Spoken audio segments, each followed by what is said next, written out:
has Tiger Woods tattoos. Seriously? He Like has his face? five Tiger Woods tattoos. It started with just the logo, and now he actually has a tiger. So that's fan dedication right there. So it's pretty cool. In fact, this guy kind of has News 9 connections. I'll explain later, but I mean, okay, more to come there. It's the father of an employee. Oh. Yeah. Okay. We can't call him out?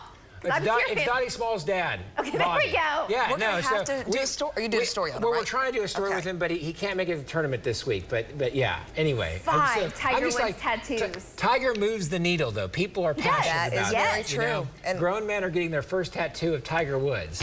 Yeah. Go figure. Yeah. And hopefully the weather will cooperate in Tulsa. We'll be talking about that how more. much cooler it is, guys, in Tulsa versus central Oklahoma. And we've got some ups and downs, some rain chances on Saturday, and we will have some much cooler temperatures into the weekend for the PGA. Let's start off with what's going on right now. Our trackers are out. We've got Tom Pastrano in Beckham County on I-40. He's out west of Sayre. Tom's looking at a pretty large thunderstorm out near McLean, Texas, headed towards western Oklahoma. Tom, give us an update of what you're seeing. Yeah, Lacey, this storm has gone up pretty quick. Actually, there's several storms out here, and they're becoming more numerous, and they are heading towards Oklahoma, so we'll continue to watch them. Back to you. We know you will. Right now, nothing too ominous or severe out of the storm. It does have a lot of lightning in the anvil of it. And man, look at the rain coming down. You can see that there. Kind of the rain curtains in the distance approaching western Oklahoma, desperately needing the moisture. Let me show you what's going on. The storms are firing up back off the dry line that's situated out in the panhandle, and more showers are trying to develop further north. We'll watch down south as well, but all of western Oklahoma, a chance of rain, but not everyone will see that. Our trackers are out. Val and Amy Castor, also Jeremy and Ramey Carter, and we're also watching up north in Kansas. Right now, storms are struggling, but if storms can form there, they may approach far northwestern Oklahoma in several hours, much later this evening. There are the showers that went up, one near Canadian, Texas, another one headed towards Allison, and then the complex of thunderstorms that's trying to form now. Still struggling as far as the intensity goes, but just to the east of McLean, Texas, very electric storm. Could have some pea-size hail to dime-size hail within this, and putting a track, bringing it into the western portions of the state. Moving into Texola at 5:51, then Eric at 6:15, Berlin by 6:19. That's the same time as Sayre, and then heading into Elk City by about 6:45. Now, that's a long way from Oklahoma City. We are dry. Your evening will be dry, sunny, hot, and humid. Upper 80s, 90s, and still sitting right at 100 in Hollis. Gusty winds, south winds 20 to 30 miles per hour.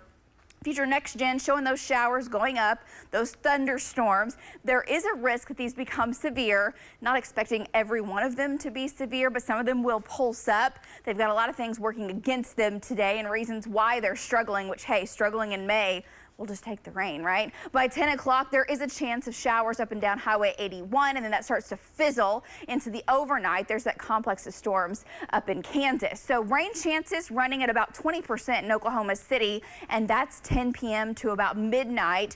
40% chance for folks out west, not everyone getting in on the rain action, but any storm in this zone, we've got to watch. That's why our trackers are there to produce some wind and some hail. I think one of the biggest concerns is definitely damaging winds out of these because the air is so hot out west. There is a lot of energy. Their bases are pretty high. They're elevated, and when they start to die, they can collapse, and a lot of wind can rush out from them, and that could be 60, 65, every now and again a gust to 70 is possible out of these storms as they start to die much later this evening, and that threat really diminishes once they approach central Oklahoma and they really start to weaken. As far as hail goes, up to quarter-size hail in western Oklahoma, but again, not every storm is going to produce hail that big. Then tonight, 60s and 70s. It'll be so very warm overnight tonight and tomorrow morning. There is still a chance for a few scattered showers off towards the east into the early morning hours of your Wednesday, and then Wednesday the boundary moves in, stalls out. Dry line pushes into southwestern Oklahoma. 101 in Altus tomorrow. 94 degrees in Oklahoma City, and there is a chance for thunderstorms in the afternoon. Ahead of the dry line, it's slight. It's 20 20%, but if a storm can form ahead of that dry line, it would be severe. We're also going to watch later in the evening for a complex of storms to come out off the high plains that will make their way into the panhandle and then weaken as they move in to northern Oklahoma. So the risk for severe weather tomorrow, it's kind of twofold: in the afternoon down to the south, and then in the evening in the panhandle and in the northwest. We will monitor it. More heat, more humidity. 95 Oklahoma City. This is your Thursday. 104 in Altus. And the guys, we're tracking a strong cold front, unseasonably strong cold front. Friday will bring a chance for severe weather to the southeast, knocking your highs back into the 70s, lows in the 40s. That's chilly by Sunday morning. Back to you.